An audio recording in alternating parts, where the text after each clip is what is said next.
Today, we take you back to a hard-edged New England harbor in the year 1839, where a quiet life unraveled into a case so cold and so cruel that the very threads of the town still snag on it.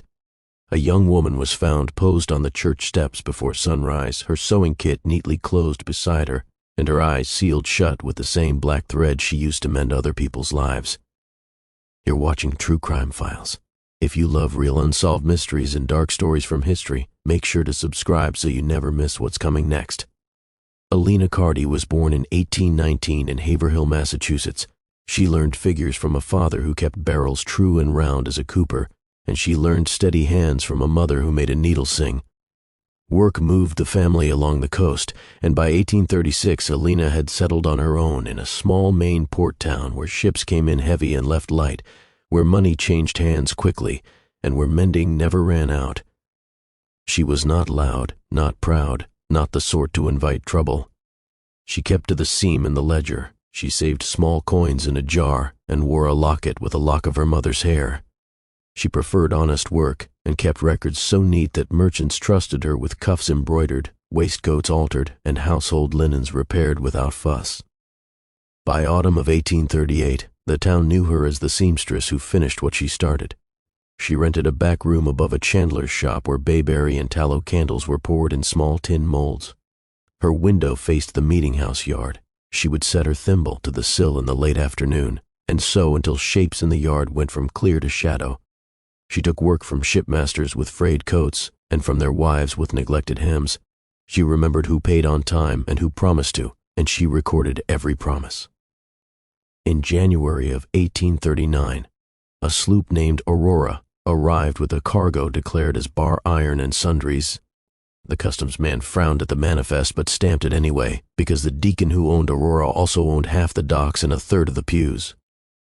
Elina saw no more than a torn cuff on a mate's jacket, repaired with black sail thread, rough but strong. She replaced that rough with small neat stitches and moved on. But that cuff was a beginning, not an end. That winter, Elina took on more work than usual. Her accounts showed a pattern: marks for hurried jobs after dusk, extra coin for silence, thread purchased not from her usual supplier but from a sail loft by the North Wharf. She had begun to mend not just shirts and shawls but something hidden: canvas sacks with seams opened and re-sewn, odd patches placed on the inside of linings, the sort of work that whispers rather than speaks. She did not tell friends. She did not have many. She told the ledger, because the ledger never argued. 3 weeks before her death, she bought a small red notebook separate from her regular accounts. It fit into her palm and slid easily into the pocket of her work dress. She wrote initials in it, not names, and she wrote numbers with no shillings or pence marked beside them. She wrote one ship name in full, once Black Gull. That sloop never tied up in plain sight. Men spoke of her under breath, as if the name itself would draw attention. One day she took delivery of a coat that did not belong to any husband she knew. It was fine broadcloth, the sort that would sit on a deacon in the first pew. But the inside hem carried a dull wax stain, and the buttons were not pewter. They were gutta percha covered with silk, hollow and light. She noticed, because she always noticed. She opened one stitch at the edge of a button and found inside a rolled scrap of paper printed in tiny type, numbers and letters too clean for a scribbler. She replaced the stitch and put the coat aside with a new tag, returned by Friday, urgent. She carried that tag between her fingers for a while, feeling the way the paper gave under pressure. Then she set the tag down and wrote a single line in the red notebook: "Buttons carry the cargo." The words were small and tight. She underlined them once. By the second week of March, rumors moved faster than ships. There had been counterfeit notes in the tavern till. There had been bay rum bottles full of something sharper than rum.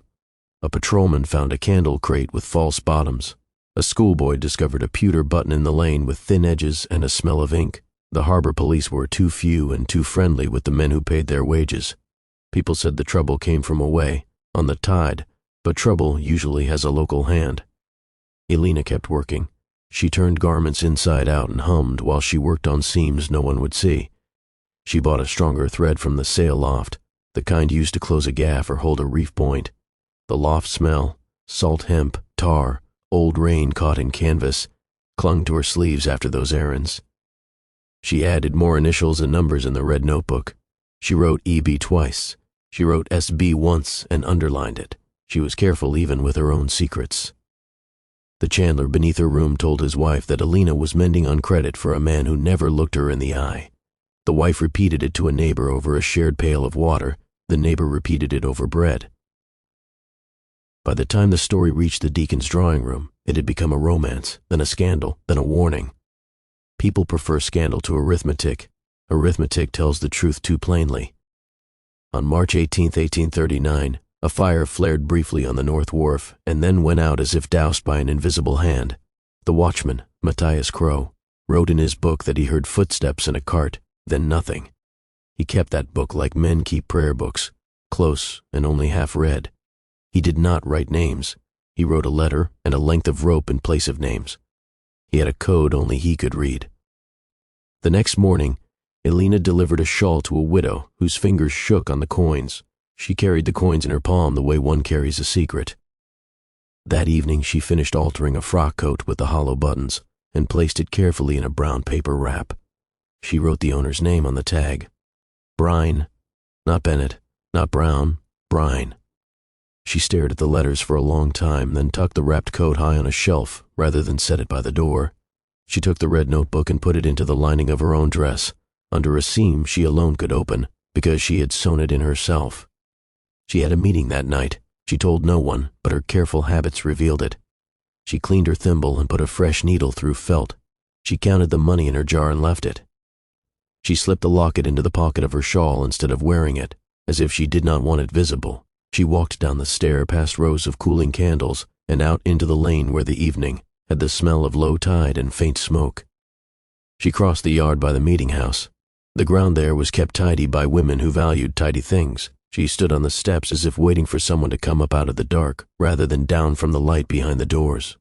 The doors were closed, but one had a cut in the edge where a lock had been replaced poorly.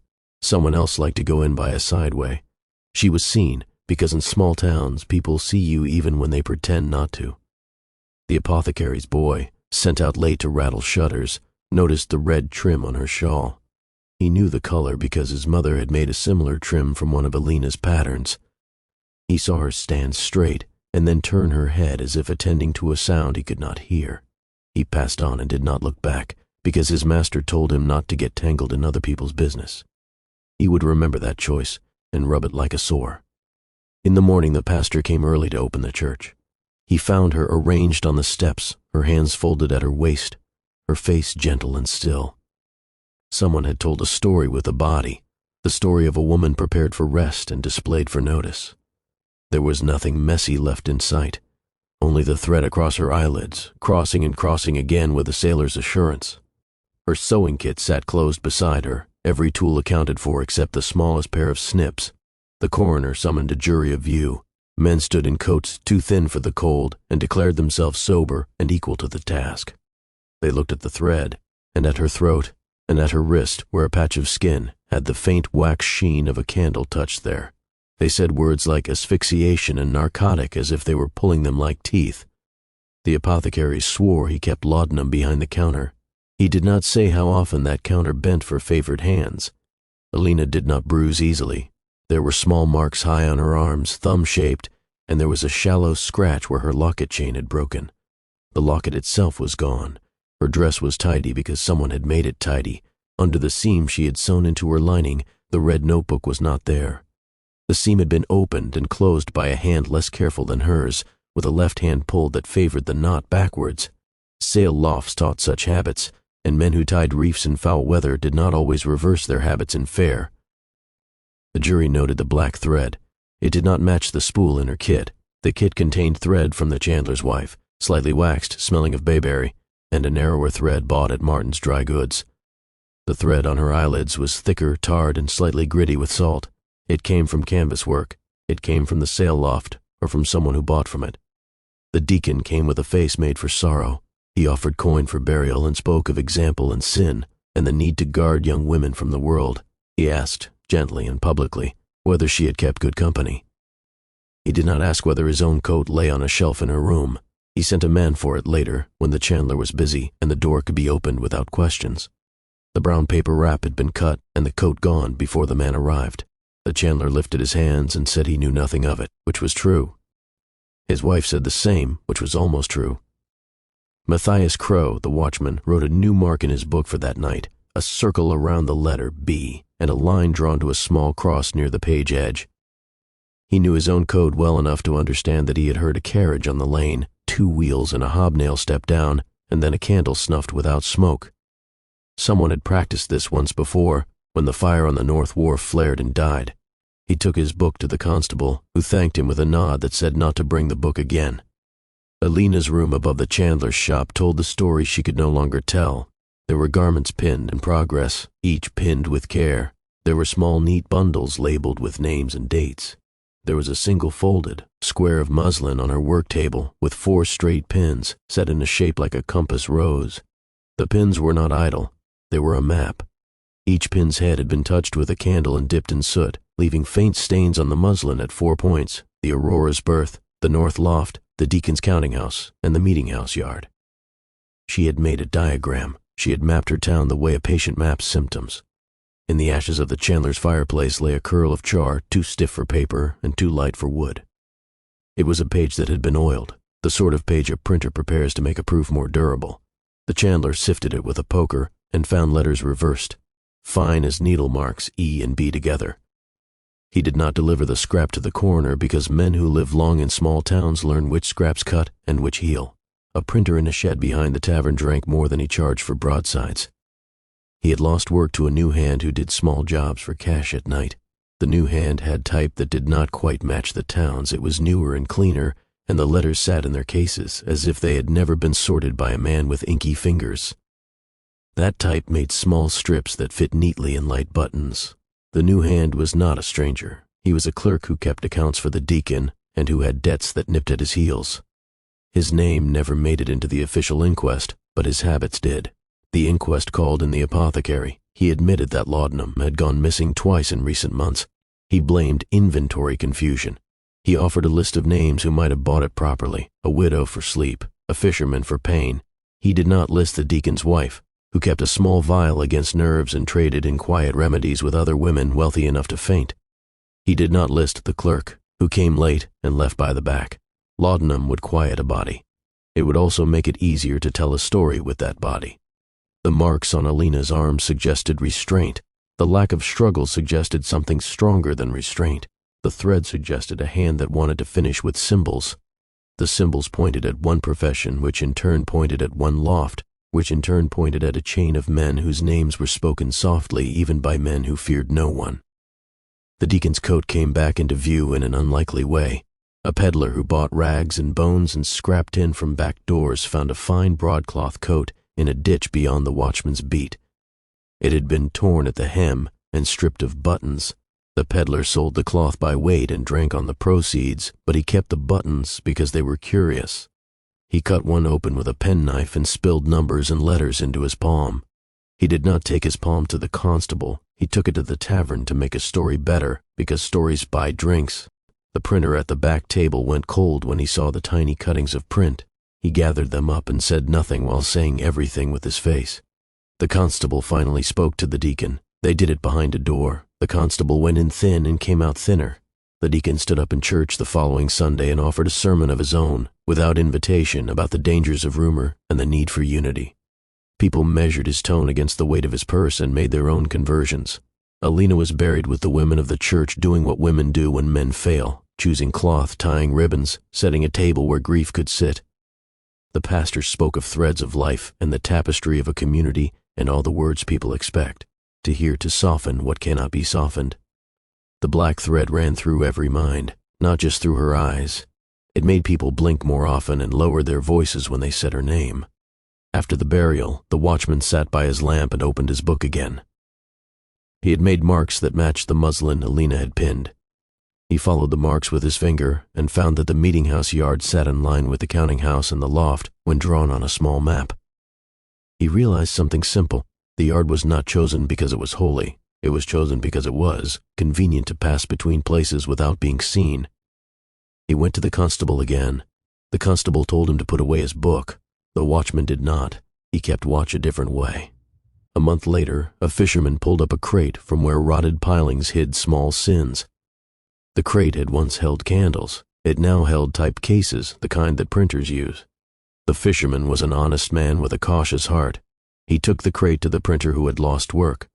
The printer recognized the exact clean edges of letters he had not bought, hung with salt. In one case, a slot that should have held a B was empty. He closed the case and sat down because he could not stand. The town never arrested the man who wore the deacon's coat. The town never charged the apothecary who had laudanum missing. The town never entered the watchman's book into evidence. The inquest returned a verdict fit for a minister's register, killed by persons unknown. The edges of truth were filed until they did not catch on a pocket. Yet items rose as if the tide had a conscience. The small snips missing from Elina's kit turned up in a bucket beneath the stair of the sail loft. The snips were coated with a thin film of tar, as if used on canvas rather than cloth. A half-finished bolt of sailcloth bore a faint rub stain where wax and soot had marked the fingers of the person who held it. Hidden in the hem of a torn canvas sack was a rolled paper printed with numbers. The sack seam had been opened by a left-hand pull and closed without proper knots. The loft foreman swore he did not know who had worked that seam. A foreman who does not know his men's knots is either blind or bought. The clerk vanished. People said he went inland to a mill. People said he went south to a port with warmer air and faster money. People said he fell into the tide at night. The deacon paid for an iron fence around a grave he never visited. The apothecary sold his shop to his assistant and took to the road selling patent cures. The watchman lost his post and found work as a deckhand. The printer went back to slow jobs and cleaner fingers. In 1842, a storm tore the roof from the north wharf loft. Children climbed through the broken rafters and found that time keeps what the law does not. Under a loose board, a child's hand closed around a small heart-shaped locket. Inside was a curl of brown hair and a line of script so tiny it seemed written by the same mind that set small letters in small buttons. May, keep this safe. The child brought the locket to his mother, who brought it to the pastor. The pastor put it away in a drawer where lost things go when found things cause trouble. 10 years later, a mason repairing the meeting house steps found a string of black thread trapped between stones in a place no sweeping reached. He drew it out and handed it to the pastor with a question in his eyes that he did not say aloud. Thread does not argue. It only holds or breaks. This thread had held long enough for memory to attach to it, then snapped when pulled. Decades went by and the names on the wharf changed. The deacon's son sold the counting house to men who counted faster. The watchman's book ended up in an attic trunk and then in a rummage stall where a schoolteacher bought it for pennies. The teacher grew curious the way honest minds do and placed the book beside a map of the town from 1839. The code was not hard to read once the map sat next to it. The circle around the B pointed to places where business happened after hours. The small cross marked the meeting house yard. The mark for rope matched a delivery recorded at the sail loft the day Elina died. The teacher looked for the red notebook because people in such towns always look for the thing that could fix the story. It never appeared. If it was thrown in the tide, it dissolved to pulp. If it was burned, it became a curl of charcoal and nothing more. If it was kept, it lay in a drawer where someone opened it once each year at night and then closed it again. The story that survived did not need the notebook. It needed the habit of left-hand knots and the smell of tar on snips, the hollow buttons that spilled numbers, the locket recovered when it could no longer accuse, the thread that did not match the spool in her kit. It needed the shape of a town that wanted order and feared it, that punished the small for the comfort of the large. What of motive? Money is motive enough, but fear makes money urgent. The counterfeit ring had to move fast when rumors started, when a fire flared and died, when a button failed and spilled its secret. A seamstress who saw was more dangerous than a constable who guessed. She was close to the work. She touched the edges. She could feel when a stitch did not belong. She had drawn a diagram with pins. She had made a pattern of their movements. She had planned to meet someone at the meeting house steps and exchange truth for safety. She did not understand that truth does not barter in such places. Truth only leaks. There was one more piece, small and mean. In a drawer of the deacon's old counting house, now owned by a man who owed him nothing, a square of brown paper lay stuck behind a false back. It was the tag Elina had written with brine in a hand even and firm. The edge was cut, as if by snips. A smear of soot crossed the B. The new owner used it to light a pipe and did not consider it again. What the town does not save, the fire takes. Years after everyone who had stood on those steps had gone into the ground, a descendant wrote to a newspaper that loved old murders. He had found among his grandmother's things a coat button varnished into a keepsake box lid. When he cracked the varnish, the button still rattled. He pried it apart and found a curl of paper with the faint ghost of a number. The number matched a mark in the printer's ledger for a job done off the books. The ledger's page had been torn, but the remaining corner contained a customer mark, SB, not EB, not B alone. SB the town had a Silas Brine, a Samuel Brackett, a Solomon Beck, but only one of those men owned a sloop and a pew. The paper published a column and called it A Mystery Solved. It was not solved. It was only nudged. People like their endings clean. This one did not oblige. The clerk might have driven the cart and handled the laudanum and snuffed the candle. The foreman might have lent the thread and pretended he did not notice. The deacon might have looked away and called it prudence. A woman might have opened a door at night and feared what she could not unsay. Each had a hand on the rope that pulled Elina into that dark. When too many hands hold, no single hand leaves a print. The case lived on in small proofs and smaller silences. Elina's work table found a place in an attic, and a girl who learned to sew on it felt, without knowing why, that her needles should be counted twice. The church steps wore a new set of boards, and then a third. The yard grew and shrank with the town's fortunes. In winter, when the tide lay low and the pilings showed their scars, the old men on the bench by the cooper's shed would sometimes look at the meeting house and say, nothing, which is how men say the most in places where everything that matters is understood and rarely stated. Ask the story where it ends, and it will point to a line that never quite closes. The black thread could bind eyes shut, but it could not bind truth. The locket could hold hair forever, but it could not hold a name. The watchman's book could mark a circle around a letter, but it could not compel a confession. The red notebook, if it persists somewhere, is silent as a seam that looks too perfect to notice. So the case stands.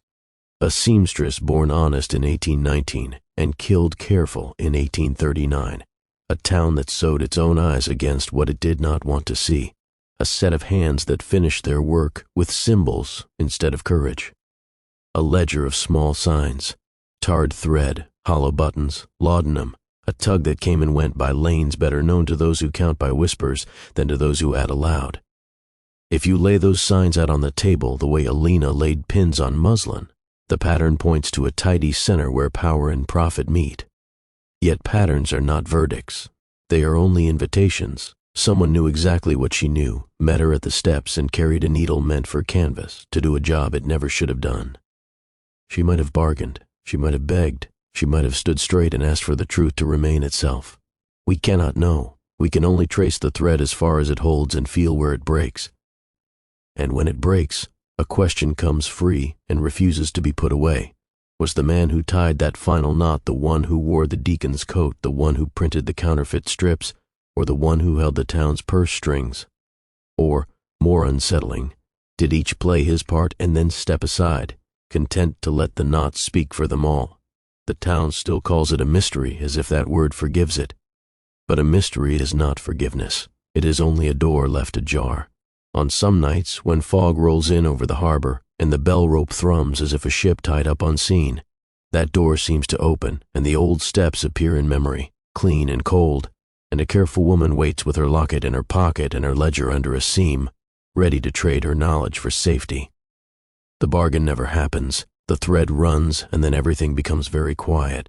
If the red notebook ever rises, drawn up from a drawer or a conscience, it may do nothing more than confirm what anyone brave enough to look already knows. But perhaps it contains one name written out in full, not reduced to an initial. Perhaps the name is there in Elina's plain hand, the same hand that labeled bundles honestly and paid the chandler on time. If that page exists, will the town finally read it? Or will it, like so many dangerous truths, be placed gently back under the seam and sewn shut again? Until someone opens that seam, the murder of Elina Carty remains what it was at dawn on that cold morning, a work finished to look harmless, completed with skill, waiting patiently for eyes willing to see past the stitch and into the hand that tied it.